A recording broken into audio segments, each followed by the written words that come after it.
Perfeito. Pessoal, bom, primeiramente eu queria já boa tarde a todos novamente, agradecer o tempo de todo mundo aqui. E acho que eu vou compartilhar aqui com vocês uma apresentação que eu costumo sempre usar. E a ideia é basicamente trazer um pouco da história da GEL, onde que a gente se encontra agora, como é que está essa foto e para onde, como é que a gente está em termos de portfólio. Só, tá todo mundo vendo minha tela? Eu sim. Perfeito.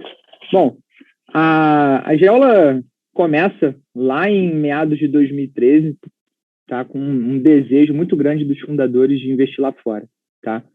Mas como é que isso aconteceu, né? Acho que hoje, assim como hoje em dia o mercado, quando você olha para algumas gestoras, você não tem uma transparência muito grande. Então, surgiu de um desejo dos fundadores de entender e de saber onde é que aquele dinheiro estava sendo investido. Quando você procura um fundo lá fora, muito por conta de uma distância cultural, muito por conta de uma distância até mesmo de língua, em alguns casos, você não consegue entender muito bem o que está sendo feito, ou por conta do tamanho dessa turma mesmo. Tá? Então, a GEL ela foi a primeira gestora brasileira a se dedicar única e exclusivamente a ativos globais. Isso começou lá em 2013. Tá? Não só isso. Tá? Alguns motivos especiais levaram a gente que a gente pudesse efetivamente investir lá fora. Acho que o principal deles está aqui. Tá?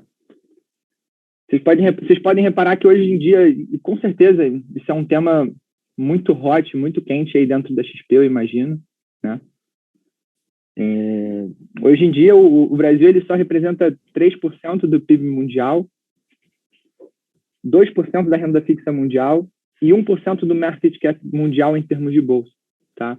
Quando a gente está falando de empresas listadas lá fora, a gente tem para mais de 5, 7 mil, 10 mil empresas. Então, é realmente um número muito infinito do que quando você olha para termos de Brasil, e o gestor de Brasil ele fica muito limitado à análise daquelas 432 empresas. Tá? Eu acho que quando a gente fala de GEL, quando a gente está falando do nosso patrimônio aqui, eu acho que é super importante mencionar o alinhamento de interesse que a gente tem aqui internamente. Tá? E aí o Gustavo vai poder confirmar isso com veemência. Hoje, de todo o volume que a GEL tem, 1,3 bi de reais sob gestão, cerca de 15% desse recurso ele é da própria GEL, ou seja, do caixa da empresa, da asset da GEL, ele é dos colaboradores e dos sócios. Só que também, quando você fala sobre 15% desse dinheiro é nosso, né? Fica parecendo, em alguns casos, que a gente obriga os nossos colaboradores a investir por aqui. Mas não é assim, né? As pessoas investem porque elas acreditam na estratégia, porque elas acreditam no discurso e porque elas acreditam nas posições. Tá? Um outro fator que leva todos os nossos colaboradores a investir com a gente é a transparência que a gente tem no nosso portfólio, na montagem dos cases, e em como as informações correm aqui dentro. Tá? A transparência e a confiança também. Acho que vale a pena sempre mostrar também um pouco de como é que a gente está em termos de evolução de cliente. O fundo ele começa com um dinheiro nosso e aos poucos, em meados de 2015, quando muda algumas regras dentro da CVM, o Brasil ele começa a permitir que fundos locais investissem 100% do patrimônio lá fora. Então a gente surge com os fundos locais. Antigamente os fundos eram exclusivamente lá fora. E esses fundos locais, a partir de 2017, a gente consegue uma entrada na XP e então a gente começa a conversar mais com o varejo, né, nesse momento. Pessoal, até aqui, tem alguma dúvida sobre como a gente surgiu, sobre como a GEL está em termos de foto hoje em dia? Não, acho que está ok. Perfeito. Então, aqui também é mais para ilustrar um pouco do que o Gustavo já falou. A gente está disponível em quase todas as plataformas. Hoje, nosso principal parceiro é a XP, sem dúvida, o nosso grande parceiro é a XP. Fizemos um trabalho muito forte de colocar o nosso fundo em outras plataformas também. E acho que vale a pena mostrar um pouco de como é que está o nosso quadro, nosso time de sócios e colaboradores. E acho que da parte do brasileiro que faz Global Equity, né? Que é isso que a gente quer ser. A gente quer ser uma boutique, um time pequeno de certa forma, né? Mas que olha Global Equities com uma visão muito específica. E aí, o que a gente nota por aqui, né? E o que geralmente surge de questionamento? Poxa, mas brasileiro fazendo Global Equities, pô, por quê? Bom, e aí existe uma característica muito grande nossa. A gente está aqui para fazer um fundo long only, né? Um fundo que quer comprar as melhores empresas nos próximos 5 anos. Talvez se a gente, se a Gel fosse um long and short, para você pegar um pouco do fluxo do que está acontecendo nos bancos lá fora, talvez fosse interessante você estar lá fora. Mas como a gente está falando de investimento em empresa dominante, em empresa que tem uma transparência muito grande, a gente acha que, por conta dessa transparência, a gente consegue fazer isso à distância. Mas ainda assim, a gente não tem essa síndrome de vira-lata de achar que o brasileiro não pode fazer Global Equity. Mas ainda assim, a gente busca sempre trazer uma experiência tanto acadêmica quanto profissional de colaboradores e pessoas que tenham estudado e trabalhado lá fora. Você pode observar que dentro do nosso time de investimentos comercial, você tem uma gama muito forte de pessoas que foram para Wharton, que foram para Harvard, que frequentaram Berkeley, Babson, Stanford. Então, tudo isso mais para dar um certo lastro. Hoje em dia, o nosso time de investimentos ele tem cerca de 11 pessoas, tá? 6 analistas, 3 analistas sêniores e um sócio fundador e o nosso CEO envolvido no processo de investimento. E falando sobre o processo de investimento, queria só pausar até aqui e perguntar porque aqui é um ponto muito importante que a gente valoriza muito e fala muito sobre a nossa cultura, fala muito sobre quem a Gel é. Eu queria, até esse momento aqui, entender se teria mais alguma dúvida ou algo do tipo. Acho que tá ok. Ok. Perfeito. Bom, como eu mencionei, nosso fundo, a estratégia do nosso fundo é basicamente uma única só, que é ficar posicionado nas melhores empresas, nas empresas mais dominantes por um universo de 5 anos. E aí, como é que a gente constrói esse portfólio, né? Como é que esse portfólio ele vai sendo montado? São 2 principais passos, tá? Dentro desse processo. Quando você é um gestor brasileiro, como eu mencionei lá atrás, seu universo é muito limitado, concorda? Você só está olhando 432 empresas. Então, a gente precisa fazer um filtro. Quando você é um gestor de Global Equities e você tem uma equipe que não é uma equipe de 300 analistas que está espalhada pelo mundo inteiro. Como é que a gente faz esse filtro? Que é o que a gente chama inicialmente de filtro qualitativo, né? Que é a construção do nosso universo de cobertura. São aquelas empresas que a gente vai monitorar inicialmente. É o primeiro passo da nossa etapa de investimentos. Bom, primeiro a gente analisa cerca de 3 critérios, tá? Através de um scorecard. Quase como se fosse um cartão de notas ali, no qual a gente inicialmente analisa o crescimento dessas empresas, a gente analisa o poder de preço e a cultura de dono. Então, a gente vai atribuindo a cada um desses critérios uma certa nota, tá? E aí dentro de poder de preço a gente tem questões de, vantagem competitiva, como é que está a concorrência, margem bruta. Dentro de crescimento, a gente olha o ciclo de investimento, o retorno que esses investimentos que as empresas fazem têm, como está o balanço. Quando a gente fala de cultura de dono, a gente olha fatores de quem é que está no management, como é que está a questão da governança.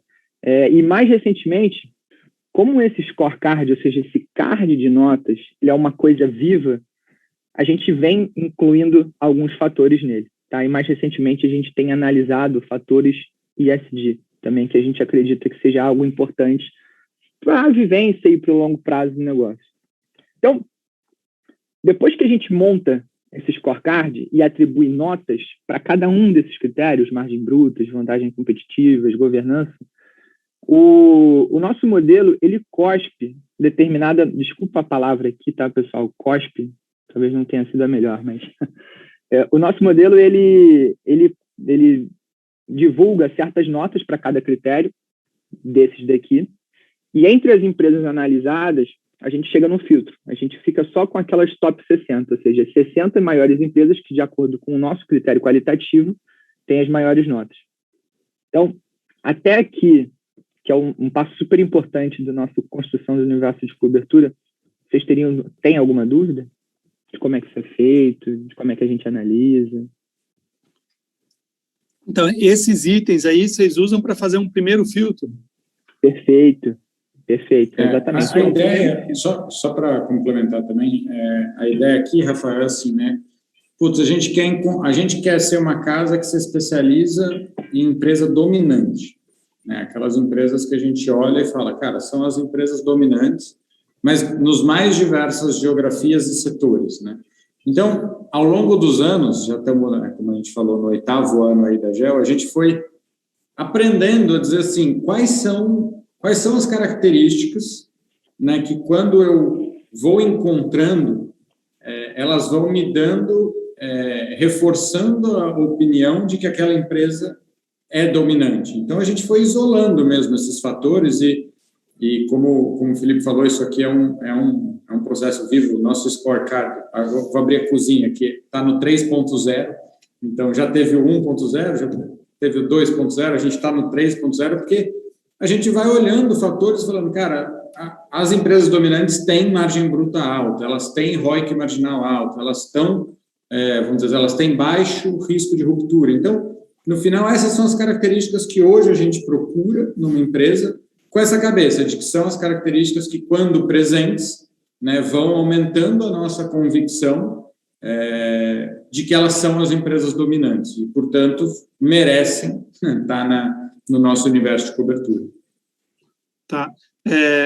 Bom, aí aqui tem um globozinho aqui um pouco em cima, né, que vocês cortam América do Sul, né, então vocês nem olham para América do Sul, é isso? Vocês optaram por nem olhar. Isso, também... na verdade, a grande restrição aqui é Brasil, mas não porque a gente não acredita que Brasil tem empresa dominante, é porque a gente quer, como a gente falou no começo, ser um gestor que traz os outros 99%, né? Então, a restrição maior é Brasil. Mais por uma proposta, na verdade. Só pela proposta. Eu tenho certeza que, se a gente passasse esse filtro nas empresas brasileiras, uma ou outra certamente entraria no nosso universo de cobertura. Mas eu acho que a gente mais confundiria na hora da alocação do que ajudaria. Então, a gente é um Global Equities ex-Brasil, entendendo que o cliente brasileiro já tem bastante de Brasil, né? Então o xizinho ali está mais relacionado ao Brasil, não à América do Sul como um todo. Mas aí que eu ia chegar lá. Por que ele, eu acho que ele acaba esparramando para a América do Sul e a gente não olhou muito? Porque uma empresa da América do Sul, em geral, localizada na América do Sul, vai ter o Brasil provavelmente, o Brasil como um importante mercado. E aí a gente acha também que, do ponto de vista de exposição, vai acabar que vai, tipo, sei lá, Mercado Livre, né? Putz, não é brasileira, mas, putz, a gente é a maior economia da América do Sul. Então, no final, assim, não tem uma restrição com a América Latina, a restrição é com o Brasil, e não é uma restrição é uma palavra ruim que parece que a gente não gosta, a gente gosta. Mas, no nosso universo de cobertura, a gente tenta buscar coisas diferentes que complementem o portfólio do cliente, e a gente acha que no mundo todo, a América Latina talvez seja o que menos é diferente do que o cliente brasileiro já tem investindo nas empresas brasileiras. Perfeito. E na África ali vocês não marcam nada? Nunca achamos nada. A gente na verdade, também, eu acho que a gente nunca olhou uma empresa naquelas 500, eu acho que a gente não sei, talvez alguma da África do Sul, é que você me pegou, mas eu não... Desde que eu estou aqui e tal, eu nunca ouvi nenhuma empresa, já vimos muito asiática, na Austrália, chinesa, indiana, coreana, japonesa, na própria Europa, assim, em países diferentes como, sei lá, tem uma empresa no nosso universo de cobertura da Suécia, é uma empresa de restrição de acesso, fechaduras e biometria, chama Assa Abloy, super dominante. A gente não procura por país, né? A gente fica ali curioso com as empresas e quando acha a empresa... Então, se eu achar no final uma empresa incrível, sul-africana, não teria problema nenhum. Mas a gente nunca fez um esforço de achar lá empresas dominantes. Talvez tivesse sido meio como a sueca, que também a gente nunca fez um esforço para achar nada na Suécia. A gente achou a Assa Abloy e ela era sueca, nesse caso. Mas Índia, por exemplo, e China, e Coreia, e Japão, a gente foi ativamente procurar. Porque a gente não tinha nenhuma empresa nesses lugares e para a gente isso... claro que tem empresa dominante lá, a gente aqui não achou. Então, vamos procurar lá. E aí algumas a gente já encontrou. Então, às vezes a gente procura numa indústria, por exemplo, energia limpa. Também não temos nada em energia limpa ainda. Já contratamos 2 consultorias, estamos num projeto grande aqui de alguns analistas tentando falar quem será que é a dominante nesse setor. Não é nem um setor aqui, talvez é uma indústria maior, mas é um pouco assim, é meio artesanal essa parte do processo mesmo, é da curiosidade intelectual do time mesmo. Então, na verdade, vocês têm... essa talvez seja uma dúvida, né? Porque quando você começa a olhar o mundo inteiro, é um universo gigantesco, quase desumano você querer olhar tudo. Não dá. Né? Então, aí vocês falaram desses itens que vocês dão lá uma nota, né? Dão um score ali para cada item, para depois fazer um filtro maior, mas para vocês darem esses scores, né? Tem um primeiro filtro, ainda anterior a ele? Ou esse primeiro filtro é meio que, sei lá, um robô, algo sistemático? Não. O processo, ele é... Eu uso muito a palavra artesanal, mas no bom sentido, no seguinte sentido, assim, ó. Como é que é na prática? A gente tem uma lista de 60 empresas, por isso que ela é pequena, porque a gente quer conhecer muito profundamente. Como você falou, não dá para conhecer muito profundamente uma parte significativa do que tem à disposição, né? Então, a gente constrói nosso círculo de competência bem delimitado, empresa dominante, global, e é isso que a gente quer encontrar. A gente tem uma reunião, da onde vem essas 500 empresas aqui que a gente já analisou, né? Esse número só vai subindo, tá? A gente tem uma reunião de novas ideias todo mês. Então, os analistas, cada um traz uma empresa listada e, às vezes, a gente combina. Tem que ser asiática dessa vez, tem que ser indiana, tem que ser de energia limpa, é livre, mas todo mês tem essa reunião de novas ideias. Aí, cada analista vem com uma empresa. Então, sei lá, Harley Davidson, aí o outro fala, sei lá, qualquer empresa que não veio nenhuma, BMW, Volkswagen, estou falando todas de um setor, não sei porquê, é o que veio na minha cabeça. Mas, enfim, novas ideias. Aí, todo mundo olha e fala assim, puta, Harley Davidson, parece, puta, marca forte e tal. Nunca aconteceu, tá? Eu não sei de onde eu tirei, eu devo ter visto uma Harley Davidson vindo para cá, por isso que eu pensei nela. Não é um exemplo real, mas poderia ser. Não, vou dar um exemplo real que acabou de acontecer. Aí alguém trouxe Nintendo. Aí falando, puta, Harley Davidson parece ter, Nintendo parece ser legal, e alguma terceira, vamos fazer um screening memo. Beleza. Aí o analista que trouxe a ideia faz um screening memo, que é uma análise um pouquinho mais profunda do que só o nome, mas ainda super superficial, assim, puta, o tamanho do setor, o tamanho da empresa, quais será que são os grandes diferenciais dessa companhia, e aí apresenta o screening memo para o mesmo time. Né? E aí o screening memo é muito debatido, olhado, esticado, tá? Falar, putz, parece que Nintendo, de fato, é uma empresa que pode ser, né, comparável às 60 que a gente já tem. Vamos fazer uma tese de investimento. Aí os 2 analistas que se envolvem nessa tese têm quantas semanas eles quiserem, e isso pode variar, sei lá, eu já vi 2 ou 3, até 6, 7, 8, para construir uma tese de investimento daquela empresa. Então, eles realmente constroem uma tese de investimento. Então, Nintendo, por exemplo, qual é a empresa? Aí a empresa só tem material em inglês, mas só faz call em japonês. Aí contrata um tradutor japonês para falar com a empresa. E vai, e constrói, e fala com a concorrente, fala com o mercado. E aí montam uma tese de por que a Geo, eles acham que a Nintendo é uma companhia incrível. Dá nota para todos esses parâmetros e apresenta num comitê de investimento só de Nintendo. Aí é uma reunião são muitas horas, porque a reunião começa por e-mail, ele manda o material, aí já vem perguntas, réplicas, aí na reunião são as tréplicas, mas tem muitas horas aí do time inteiro olhando para a Nintendo, para decidir se Nintendo é ou não é, hoje, na nossa opinião, uma das top 60 empresas. Nintendo acabou de passar por esse movimento, foi na sexta-feira o último, o comitê de investimento, e a gente decidiu que ela é quase.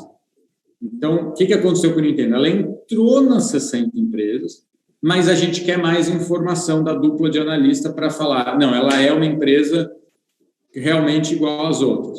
Então, ela tem mais um comitê de investimento daqui a alguns meses, provavelmente focado em alguns pontos específicos que a gente quer aprofundar, mas ela já pode ir para o fundo numa proporção muito pequenininha. Então, ela é quase uma empresa liberada, mas já pode ir um pouquinho para o fundo.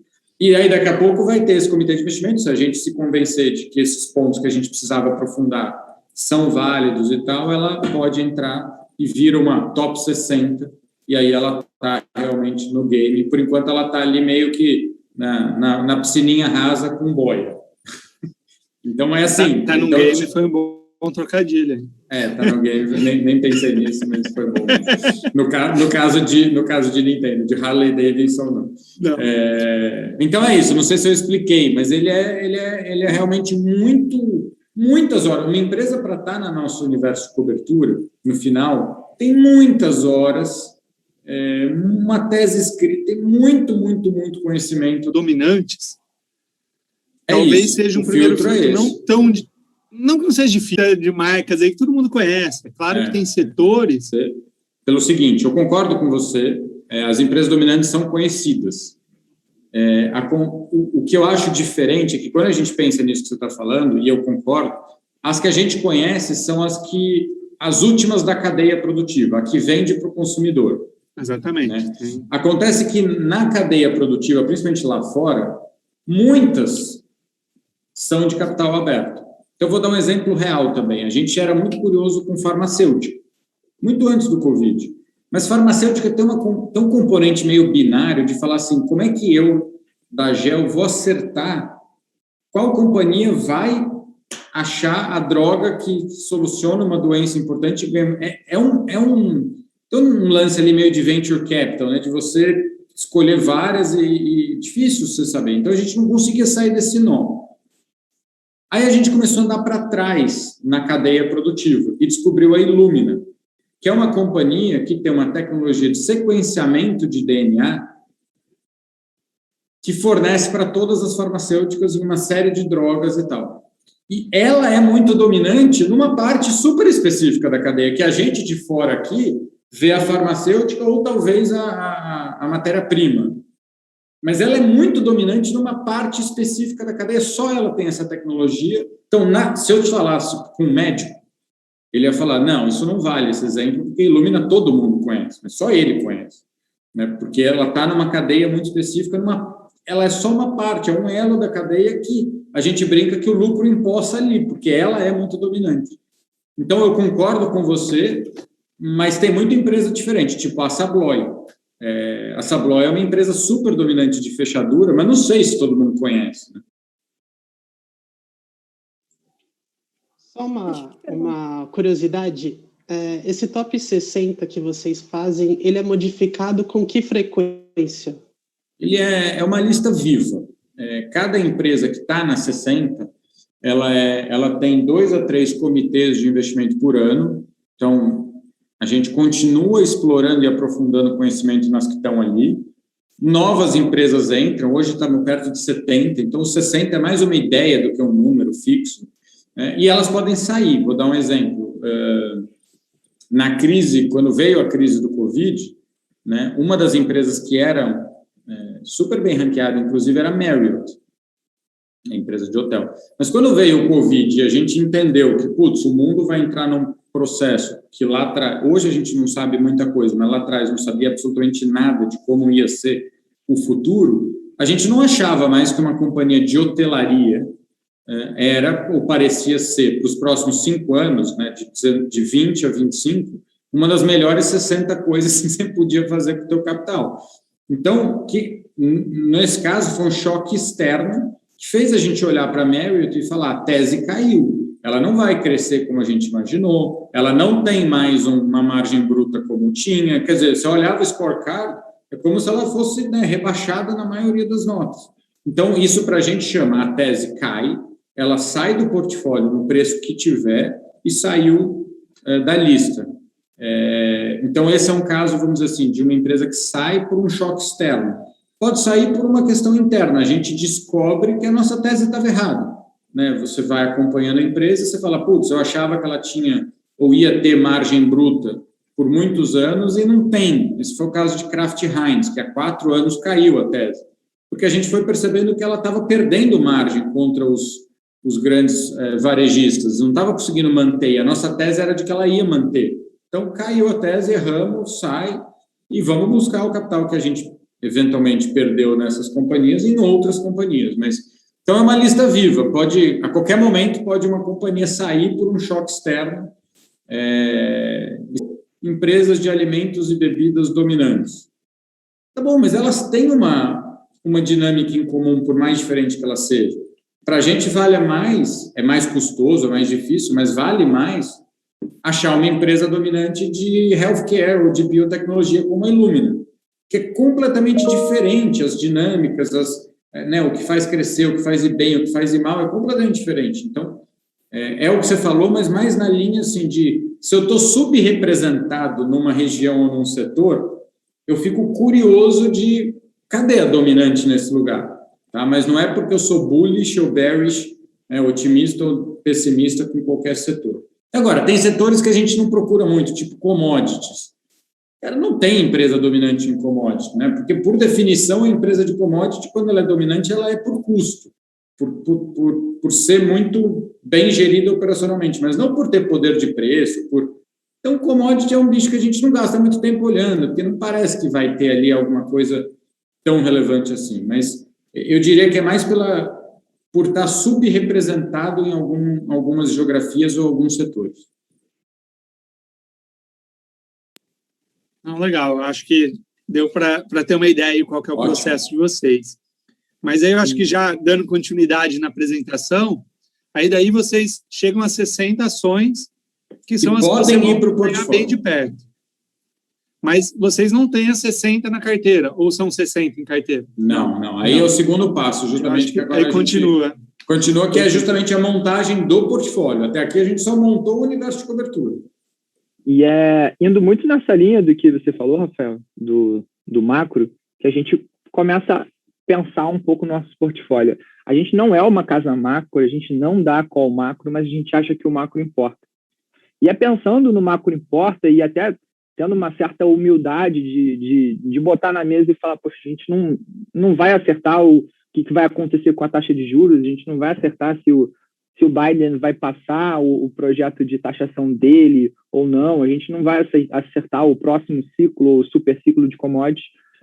Mas o que a gente faz como nosso segunda etapa de processo de investimento para poder mitigar todo esse tipo de macro importa, né? Toda essa questão macro. Bom, a gente, entrando na linha de não ter uma arrogância de como algumas casas até eventualmente têm, de achar que o papel XYZ dele vale 15,32 centavos, né?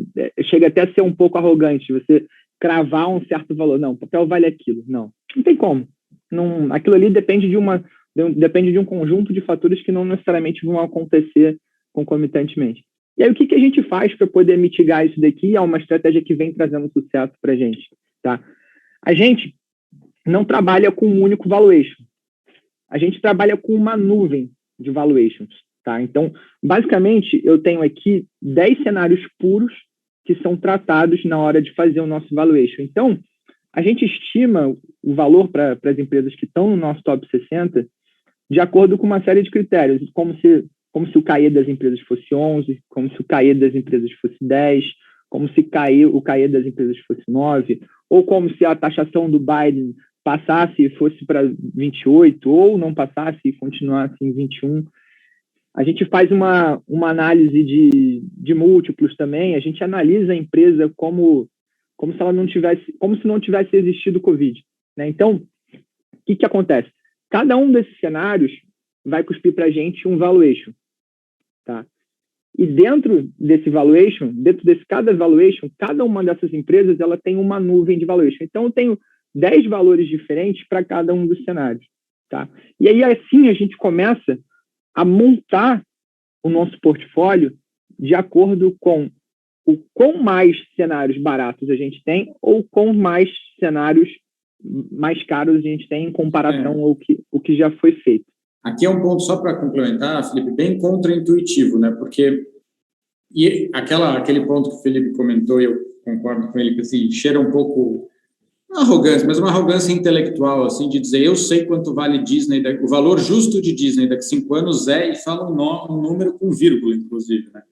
Eu acho que tem uns quê de arrogância intelectual, mas tem um quê de insegurança, assim, porque é vontade de ter o controle, né? A gente olha e fala assim, cara, eu não sei quanto vale Disney daqui a 5 anos, porque eu não sei o que vai acontecer no cenário durante esses 5 anos.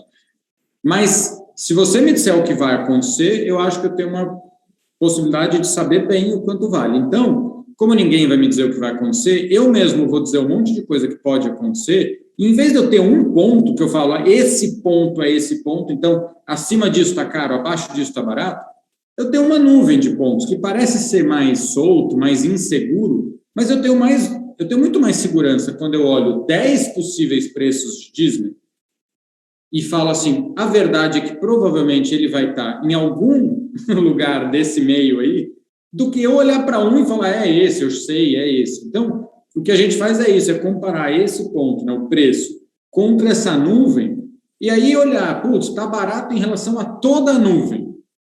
Cara, isso aqui é uma altíssima margem de segurança, porque eu tenho 10 cenários e a empresa está barata em todos.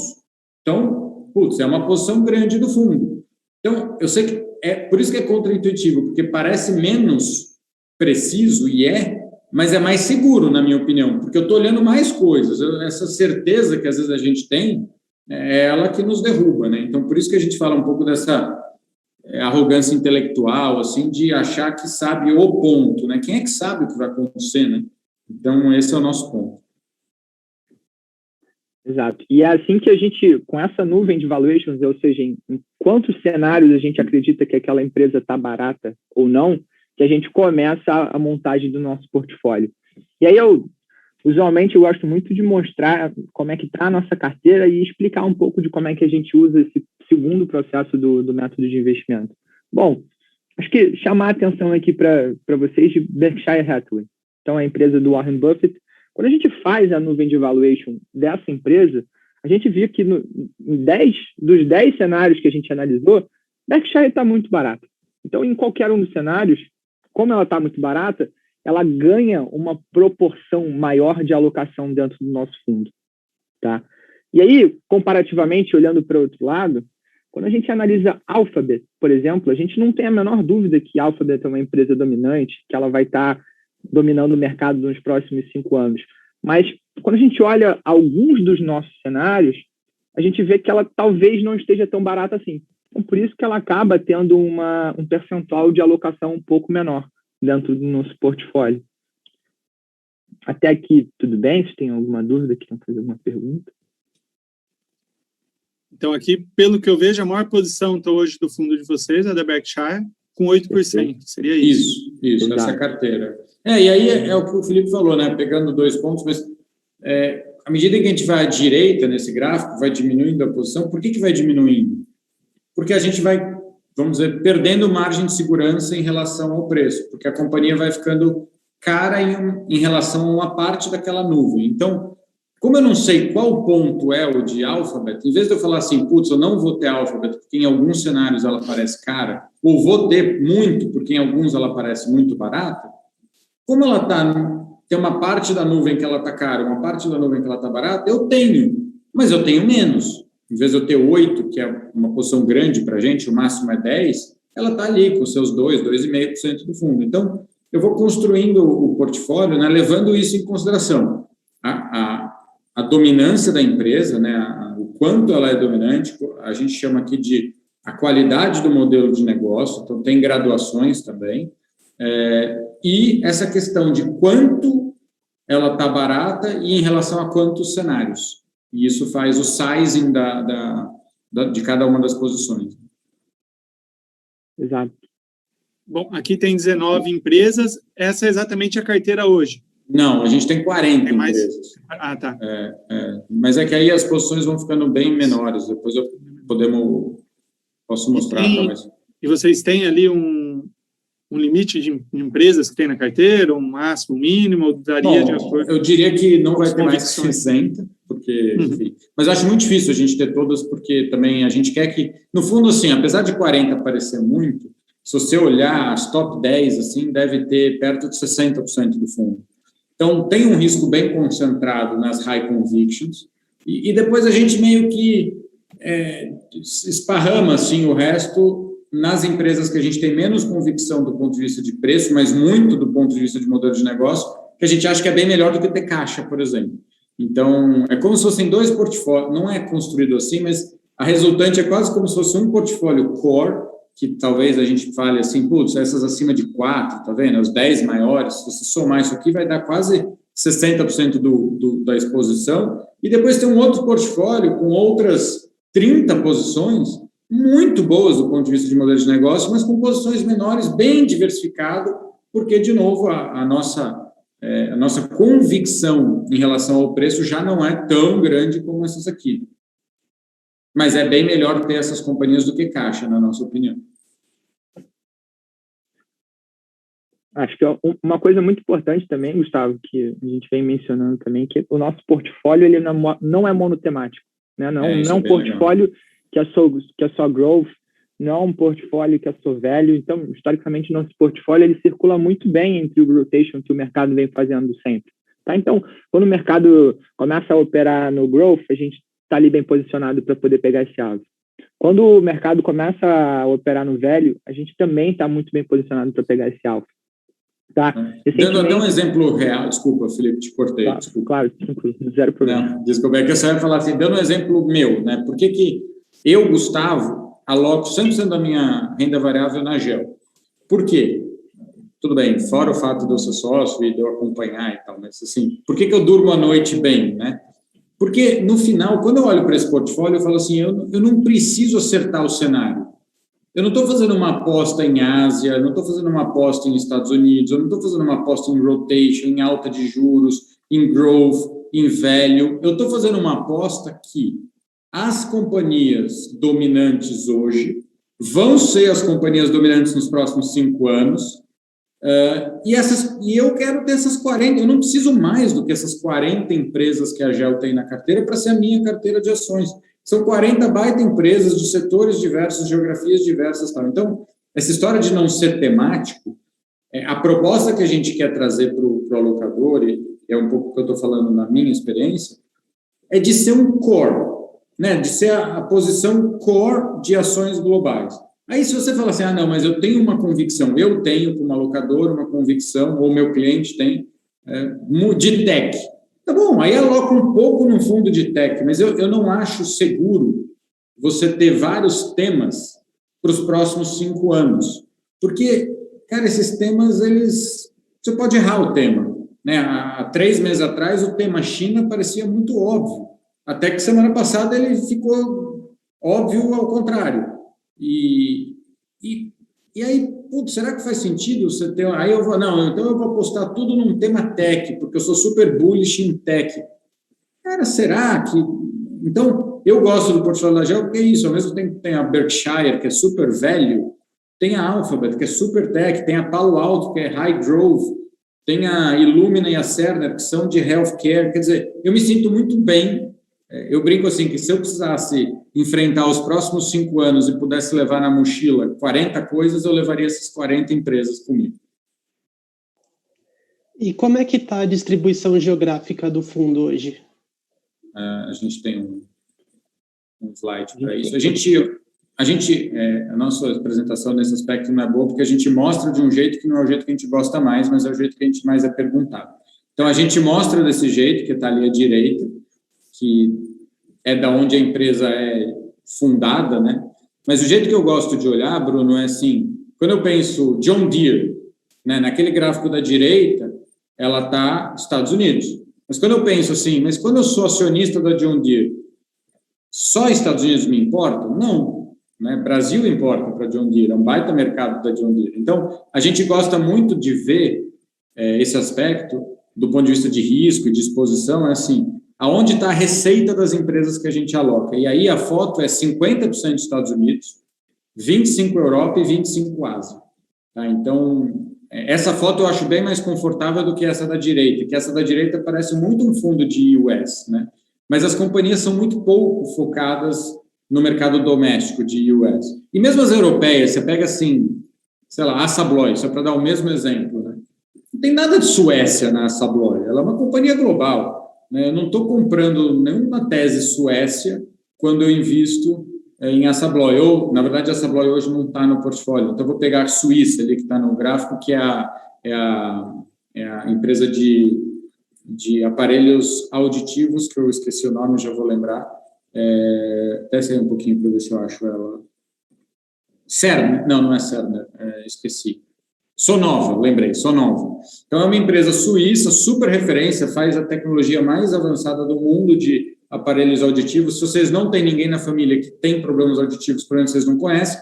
Se vocês têm alguém, vocês conhecem, porque é a companhia dominante, é a mais cara. Você vai comprar o aparelho da Sonova, é muito mais caro, mas você compra porque é o melhor. Então, é tudo que a gente procura, né? E ela é suíça, mas, putz, ela vende no mundo inteiro. Então, eu gosto mais dessa foto, 50, 25, 25.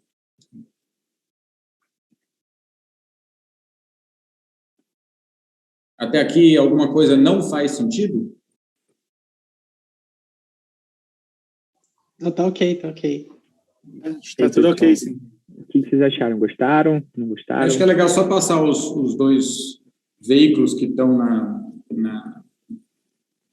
na plataforma e talvez depois eu só queria ressaltar o baratômetro, que a gente acabou não passando, mas eu volto lá daqui a pouco.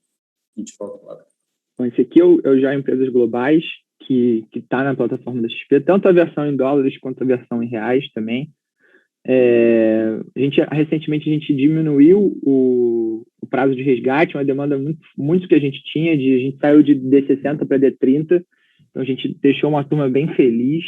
Aí a gente reduziu também o mínimo de 5 mil para R$1.000, então hoje em dia o fundo, apesar de ser pré-qualificado, ele está super acessível a qualquer um dos clientes de vocês, nem que queira colocar um pequeno pé ou a perna toda.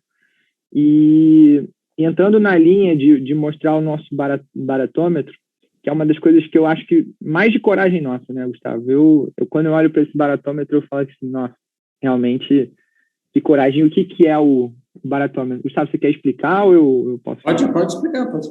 Então, basicamente, o baratômetro ele é o yield médio esperado do nosso portfólio. É uma coisa nossa, é uma coisa interna da GEL, não é uma garantia de rentabilidade nem nada, mas é basicamente o quanto a gente espera que esse portfólio esteja entregando para a gente daqui para frente, ou seja, o quanto a gente acha que está barato daqui para frente. Ele nada mais é do que a média ponderada de cada uma dessas posições com o que a gente espera de yield. Tá? Isso é um ato de coragem, e eu acho que, pelo menos da parte aqui de quem já trabalhou com assessoria, eu acho que isso ajuda, de certa forma, uma dor muito grande que vocês têm com alguns clientes. Estou certo ou estou errado? Muita gente pergunta, né? Pô, quanto é que eu vou ganhar nisso? Né? Mas não é uma garantia de rentabilidade, mas em cima de expectativa de valorização das empresas que estão em carteira, é isso mesmo.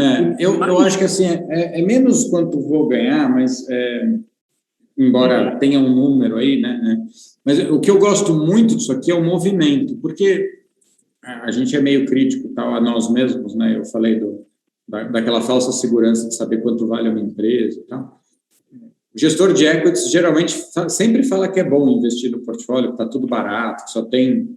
Não vejo riscos, só vejo... Vocês já escutaram isso? Só vejo oportunidades e tal.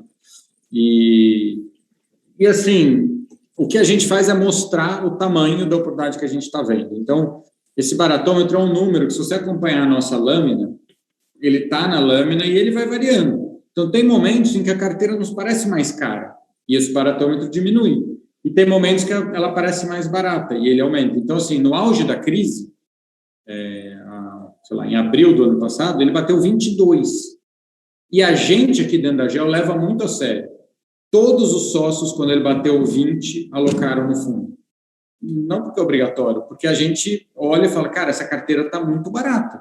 Está dando 20, né? O yield implícito, talvez a melhor tradução seja o yield implícito nela, médio de 20% ao ano, em dólar, por 5 anos, está muito barato.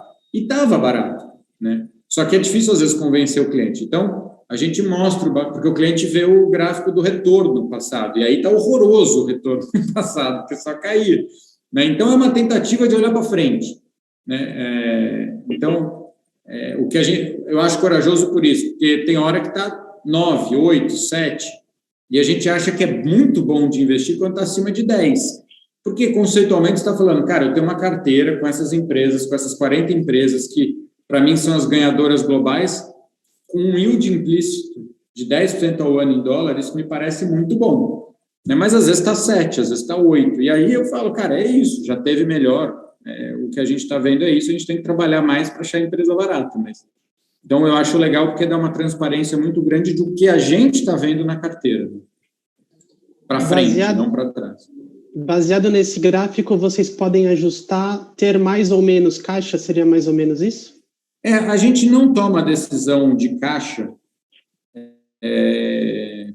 Quando a gente tem mais caixa no portfólio, é uma disfunção do processo, é porque a gente não achou o que investir. Então, pode acontecer, não é por conta do gráfico, mas assim, se todas as barras diminuírem muito e o baratômetro cair muito, o que vai acontecer é que eu vou perdendo segurança do ponto de vista de preço, né? Elas vão ficando caras, e aí eu vou vendendo mais coisa do que eu tenho para comprar, então eu vou acabar acumulando caixa, mas eu vou estar bem preocupado porque eu quero estar fully invested. Então, quando a gente tem caixa, é menos que a gente tem qualquer visão, é mais que a gente não achou coisa barata para comprar. E aí a gente vai começar de novo, mais ideia nova, tentar achar empresa do setor diferente, que não esteja tão caro, porque a gente acha que não é possível, mesmo no maior dos bull markets, não é possível que não tenha 30, 40 empresas baratas no mundo. A gente só precisa achá-las.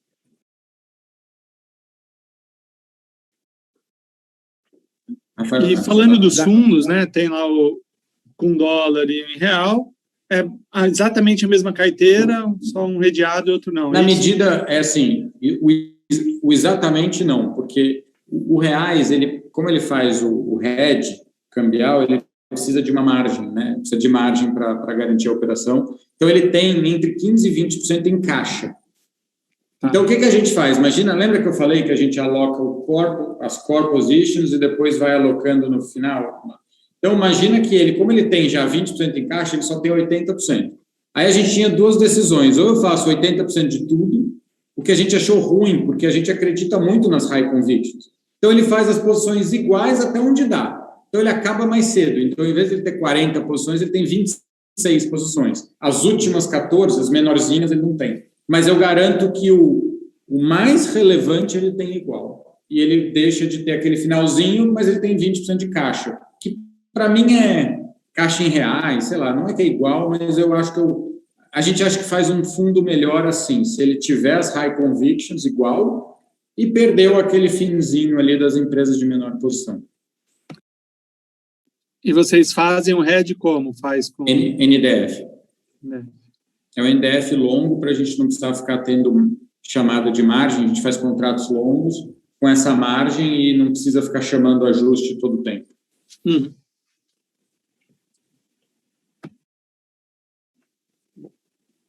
Bom, pessoal, da nossa parte é bem isso. Acho que queria só entender, antes de falar uma última coisa, se vocês teriam mais alguma dúvida com relação a alguma coisa.